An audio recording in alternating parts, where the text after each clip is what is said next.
నేను జాబ్ చేశాను చాలా సంవత్సరాలు ప్రైవేట్ స్కూల్ టీచర్గా పనిచేశాను. ఒక 7,000 రూపాయలు ఇచ్చేవాళ్ళు. సరిపోకపోతే ట్యూషన్స్ అవి ఇవి చెప్తూ ఒక 10,000 15,000 రూపాయలు సంపాదిస్తూ అలా ఫ్యామిలీని లీడ్ చేసుకుంటూ వచ్చేవాడిని. అటువంటి టైంలో యాక్చువల్గా ఒక ఓన్ హౌస్ కొనాలన్నా, ఒక ఓన్గా కారు కొనుక్కోవాలన్నా, ఏదన్నా ప్రాపర్టీ కొనాలన్నా, లేకపోతే ఏదన్నా ఫ్యామిలీలో హెల్త్ ప్రాబ్లమ్స్ వచ్చినా, పిల్లలకి ఒక బెటర్ ఎడ్యుకేషన్ ఇవ్వాలన్నా, నేను చేస్తున్నటువంటి జాబ్ ద్వారా వచ్చే ఆదాయం ఆ, నా ఫ్యామిలీకి వచ్చే ఆదాయం యాక్చువల్గా సరిపోదు. ఆ, ఇవన్నీ వీటన్నిటి కోసం ఎక్స్ట్రాగా వేరే వాళ్ళ మీద ఆధారపడాలి. సరైన ఆదాయం లేనప్పుడు, సరైన ఇన్కమ్ లేనప్పుడు ఎవరైనా చేసేది అదే. సో పేరెంట్స్ మీద ఆధారపడటమో, లేకపోతే అప్పుల వైపు వెళ్ళటమో, ఫైనాన్షియల్ ప్రాబ్లమ్స్ని అధిగమించడానికి ఆ, ఆదాయం తక్కువగా ఉన్నప్పుడు, ఖర్చు ఎక్కువగా ఉన్నప్పుడు, అవసరాలు ఎక్కువగా ఉన్నప్పుడు ఎవరైనా ఏదో ఒక మార్గాన్ని వెతుకుతూ ఉంటారు. అయితే అట్లా అప్పులు చేయడానికి నా మనసు అంగీకరించేది కాదు, పేరెంట్స్ని అడగటానికి నా మనసు అంగీకరించేది కాదు. కానీ ఏదో రకంగా కష్టపడే పైకొద్దాం అనేటువంటి కాన్సెప్ట్లోనే ఉండేవాడిని. అందుకనే మార్నింగ్ టు ఈవినింగ్ స్కూల్లో ఉన్నప్పటికీ, ఆ తర్వాత మరలా వచ్చి హోమ్ ట్యూషన్స్ అవి చెప్పి మరలా ఇంటికి నేను 9కి 9:30కి అట్లా వెళ్ళేవాడిని రోజు. కానీ చాలా డ్రీమ్స్ ఉండేవి. అంటే మంచిగా బ్రతకాలి, మంచి ఇల్లు కొనాలి, మంచి కారు కొనాలి, పిల్లల్ని బాగా చూసుకోవాలి, బాగా చదివించాలి, ఫ్యామిలీని బాగా చూసుకోవాలి అనేటువంటి డ్రీమ్స్ ఉండేవి. కానీ నా డ్రీమ్స్కి నా ఆదాయం సింక్ అవ్వట్లేదు. అటువంటి టైంలో నా ఫ్రెండ్ ఒక ఆయన విజయవాడలో వెస్టీజ్ ప్రొడక్ట్స్ వాడి, ఆ తర్వాత కొంతకాలానికి 6 నెలల తర్వాత ఆయన లిస్ట్ ప్రిపేర్ చేశారు. యాక్చువల్గా వెస్టీజ్ పరిచయం కాగానే ప్రోడక్ట్ వాడతారు, తర్వాత మీటింగ్కి వెళ్తారు.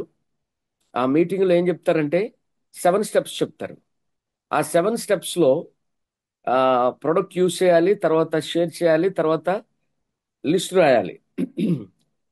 ఇలా చెప్పుకుంటూ వస్తున్నప్పుడు ఆయన తన అప్లైన్కి మీటింగ్కి ఇన్వైట్ చేస్తుంటే, 6 నెలల నుండి మీటింగ్కి ఇన్వైట్ చేస్తుంటే 6 నెలలు సాకులు చెప్పి, 6 నెలలు నెగ్లెక్ట్ చేసి, 6 నెలల తర్వాత ఆయన ఒక మీటింగ్కి వెళ్ళారు. ఆ తర్వాత చెప్పారు, నా సక్సెస్ నేను కావాలని 6 నెలలు ఆపుకున్నాను, నా ఇన్కమ్ నేను తెలియక 6 నెలలు ఆపుకున్నాను, నాకు రావాల్సిన లెవెల్ నేను తెలియక, వినక, అప్లైన్ చెప్పిన మాట వినక 6 మంత్స్ నేను వేస్ట్ చేశాను. అదే నేను ఆ జాయిన్ అయినటువంటి మొదటి వారంలోనే, లేదా మొదటి నెలలోనే ఆయన మాట వినుంటే ఈ పాటికి ఆ, నేను స్టార్లో ఉన్నవాడిని, క్రౌన్ అయ్యేవాడిని, 50,000 తీసుకునేవాడిని, 1,00,000 తీసుకునేవాడిని, కారు తీసుకునేవాడిని అని చెప్తుండేవాడు తర్వాత. అయితే చాలా మంది కూడా ఇలాగ ఉంటారు. అవకాశం వచ్చింది, ప్రోడక్ట్ నచ్చింది, వాడారు. అయితే మీ అప్లయన్స్ మీకు వీక్లీ మీటింగ్కో, లేకపోతే సిఎన్టీ మీటింగ్కో, లేకపోతే కంపెనీ మీటింగ్స్కో, బూట్ క్యాంప్స్కో, లేకపోతే రేపు జరుగుతున్న March 9th ఈవెంట్కో, లేకపోతే ప్రతిరోజు జరుగుతున్న జూమ్ మీటింగ్కో, లేకపోతే వారంలో జరిగేటువంటి 5-6 హోమ్ మీటింగ్స్కో, ఎట్లన్నా కానీ మొత్తం మీద మీటింగ్కి రండి అని మాత్రం మీకు వెస్టేజ్ని పరిచయం చేసిన వ్యక్తి మీకు కాల్ చేస్తుంటారు.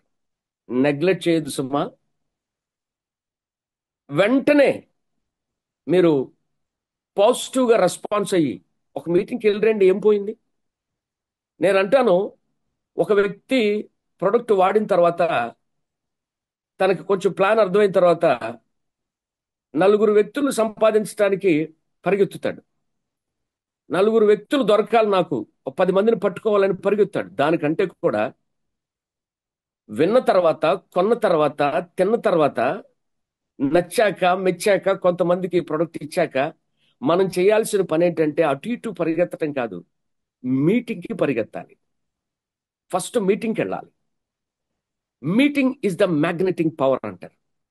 ఒక పిన్నీసుని తీసుకుని 20 పిన్నీసులు టేబుల్ మీద పెట్టి ఆ 20 పిన్నీసులో ఒక్క పిన్నీసుని పైకి లేపి ఆ ఆ ఆ మిగతా 19 పిన్నీసులకి ఈ పిన్నీసుని టచ్ చేస్తే ఏదైనా పిన్నీస్ టచ్ అవుద్దండి దానికి? అన్ని పిన్నీసులే. ఆ పిన్నిస్ తీసి ఒక పిన్నిస్కి ఒక పిన్నిస్కి ఒక పిన్నిస్కి ఒక పిన్నిస్కి టచ్ చేస్తుంటే అతుక్కుంటుందా? అతుక్కోదు. కానీ అదే ఒక పిన్నిస్ని తీసుకుని ఒక 5 నిమిషాలు చిన్న అయస్కాంతానికి రుద్ది మ్యాగ్నెటిక్ రుద్ది ఒక్క 2-3 మినిట్స్ రుద్దిన తర్వాత ఆ 19 పిన్నీసులో ఆ 20వ పిన్నీసుని పెట్టి ఇట్లా టచ్ చేస్తే ఒకదానికొకటి అతుక్కుంటది. ఇలా లేపితే దండలా కూడా పైకి లేస్తుంది. అంతకుముందు అదే పిన్నీసు 19 పిన్నీసులకి టచ్ చేస్తే అతుక్కోలేదు. కానీ ఆ తర్వాత దాన్ని తీసుకొచ్చి అయస్కాంతానికి రుద్ది అతికిస్తే అతుక్కుంది. తేడా ఎక్కడుందంటారు? అంతకు ముందేమో ఈ పిన్నిస్కి మ్యాగ్నెటింగ్ పవర్ లేదు. ఇప్పుడేమో అయస్కాంతానికి రుద్దిన తర్వాత ఆ మ్యాగ్నెటింగ్ పవర్ వచ్చింది. అప్పుడు మిగతా పిన్నిస్లన్నీ ఈ పిన్నిస్కి అతుక్కుంటాయి, దండలాగా లేస్తాయి పైకి లేపితే. అలాగే ఒక వ్యక్తి మీటింగ్కి రాకుండా ఎంతమందిని కలిసినా అతనికి ఎవరు అతుక్కోరు, ఎవరు అట్రాక్ట్ కారు, ఎవరు అతను చెప్పే మాటలు అంత రుచింపవు, అతను చెప్పే మాటలకి యాక్సెప్ట్ చేయరు, ఎస్ చెప్పలేరు. ఎందుకంటే అతనిలో మీటింగ్ అనే మ్యాగ్నెటింగ్ నాలెడ్జ్ లేదు, మీటింగ్ అనే పవర్ లేదు.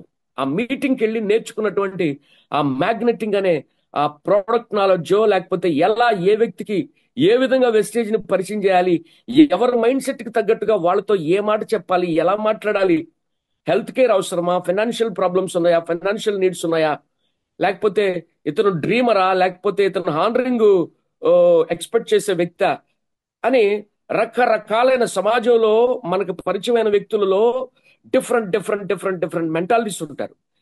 ఎవరికి వెస్టేజ్ని ఏ విధంగా పరిచయం చేయాలనేది తెలియనప్పుడు ఆ వ్యక్తికి ఎవరు కనెక్ట్ కారు.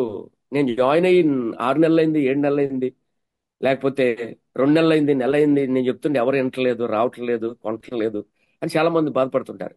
ఇదే సీక్రెట్. మనం నేర్చుకోవాలి. మీటింగ్కి వెళ్ళి నేర్చుకుంటే నేర్చుకుని నేర్పిస్తూ ఉండేటువంటి లీడర్ యొక్క అనుభవాలు, ఆయన ఒక 3 సంవత్సరాలు, 4 సంవత్సరాలు, 6 సంవత్సరాలు పాపం నేర్చుకుని కష్టపడి కట్టుకుని ఒక మంచి ఇన్కమ్ తెచ్చుకుని, ఒక మంచి కారు తీసుకుని, ఒక మంచి ఇల్లు కొనుక్కుని, ఒక నేము ఫేము టీము సంపాదించుకున్నటువంటి వ్యక్తి నోట్లో నుండి వచ్చేటువంటి మాటలు మ్యాగ్నెటింగ్ పవర్ లాగా ఉంటాయి. అవి విని అవి నేర్చుకుని ఆ టిప్స్ నేర్చుకోవాలి. ఇక్కడ పవర్ ఆఫ్ డూప్లికేషన్. ఆ పవర్ ఆఫ్ డూప్లికేషన్ జరగాలంటే 10th క్లాసులో కాపీ చేస్తే ఫెయిల్ అవుతాం, బట్ వెస్టేజ్లో అప్లైన్ కాపీ చేయకపోతే ఫెయిల్ అవుతాం. కాపీ, జెరాక్స్ కాపీ రావాలన్నమాట మనకి. విజయరాజు గారిని జెరాక్స్ కాపీ తీయాలి, ప్లాన్ని, ఆయన డ్రీమ్ని. సో అలా మీ పైన ఉన్నటువంటి అప్లైన్ని మనము duplication, the power of duplication అనేది అలవాటు అవుతుంది మీటింగ్కి వెళ్ళినప్పుడు. సో నా ఫ్రెండ్ ఆ రోజు ఆ మీటింగ్కి వెళ్ళి లిస్టు రాయాలని చెప్పారు, తెలుసుకున్నాడు. ఆ లిస్టు ఉందా మీ దగ్గర అని అడిగారు. లిస్ట్ లేదని అనుకున్నాడు. ఇంటికి వెళ్ళి అర్జెంటుగా లిస్ట్ రాయండి, అప్పుడే మీకు బిజినెస్ ఉంటుంది, లిస్ట్ లేని వాళ్ళకి బిజినెస్ ఉండదు అన్నాడు. ఆ మాట విని వచ్చి కొన్ని పేర్లు రాస్తుంటే కేటగిరీస్ వైజ్గా కాలేజీ ఫ్రెండ్స్ ఎవరున్నారని వెతుకుతూ గుర్తు చేసుకుంటూ ఉంటే, మరి ఎందుకో భగవంతుడు నా పేరు ఆయన గుర్తు చేశారు, నా పేరు రాసుకున్న నా ఫోన్ నెంబర్ లేదు. అటువంటి టైంలో నా పేరు రాసుకున్న తర్వాత నా ఫోన్ నెంబర్ని కనుక్కొని అందరికీ కాల్స్ చేసుకుంటూ వస్తారు. పేర్లు రాసుకున్న తర్వాత లిస్టు లేని వ్యక్తికి బిజినెస్ అంత త్వరగా రాదండి. ఎందుకంటే సపోజ్ 2 రకాలుగా లిస్ట్ అని నిన్న నేను చెప్పాను ఒక మీటింగ్లో. ఒకటి, కలిసిన వాళ్ళ లిస్టు మన దగ్గర ఉండాలి, మనకి పరిచయం మా వెస్టేజ్లో మనం ఆల్రెడీ పరిచయం చేసిన కలిసిన వాళ్ళ లిస్ట్ మన దగ్గర ఉండాలి. 2, కలవాల్సిన వాళ్ళ లిస్టు మన దగ్గర ఉండాలి. సో కలిసిన వాళ్ళనేమో ఫాలోఅప్ చేయండి, కలవాల్సిన వాళ్ళనేమో ఇన్వైట్ చేయండి. అందుకని ఈ ఇన్విటేషన్ ఫాలో అప్ అనే దాని మీద మన బిజినెస్ 80% ఆధారపడి ఉంది. సో సపోజ్ ఒక లీడర్ దగ్గర ఈరోజు ఒక 10 మందిని కలవాలని లిస్ట్ ఉందనుకోండి. ఆ 10 మందికి ఏం చేస్తాడు? ఫోన్లోనే చేస్తాడు. ఆ 10 మందిలో ఎవరైతే తన ఊర్లో ఉన్నారో వాళ్ళని వెళ్ళి కలుస్తాడు. లేకపోతే ఆ 10 మంది దగ్గర అపాయింట్మెంట్ అడిగి తీసుకుంటాడు. ఫోన్లో కలిసే వాళ్ళతో ఫోన్లో కలుస్తాడు, ఇంటికి వెళ్ళే వాళ్ళ దగ్గర ఇంటికి వెళ్ళి మాట్లాడతాడు. మొత్తం మీద ఆ 10 మంది పేర్లు తన ముందున్నాయి కాబట్టి ఆ 10 మందిని టచ్ చేస్తాడు, కాల్ చేస్తాడు, ఇన్వైట్ చేస్తాడు, ఇన్ఫర్మేషన్ ఇస్తాడు. కానీ ఆ 10 పేర్లు లేవనుకోండి, ఆ రోజు తనకు పని ఉంటుందా? పాత వాళ్ళతోనే మాట్లాడుతూ కూర్చుంటాడు. వాళ్ళేమో నువ్వు చెప్పిందే చెబుతావు నాయన మాకు ఈ రామాయణం అని కొంతమంది అనుకుంటుంటారు. పాత వాళ్ళని ఫాలోఅప్ చేస్తూ కొత్త వాళ్ళని కలుస్తూ ఉంటేనే ఈ బిజినెస్ లో గ్రోత్ వస్తుంది మనకి. సో అలా ఆ 10 మంది పేర్లు లేకపోతే ఆ రోజు నీకు పని ఎక్కడుంది? నువ్వు వెళ్ళి ఎవరిని కలుద్దాం అనుకుంటున్నావు? ఎవరితో మాట్లాడదాం అనుకుంటున్నావు? ఎవరికి పరిచయం చేద్దాం అనుకుంటున్నావు? అంటే చీకట్లో బాణ విసిరినట్టుగా ఎవడొకడు దొరకపోతాండే అని అనుకుంటారు చాలా మంది. అలా కాదు. ఒక గోల్ ఉండాలి, ఒక ప్లానింగ్ ఉండాలి. ఆ ప్రకారం మనం వెళ్తే తప్పకుండా సక్సెస్ అవుతాం.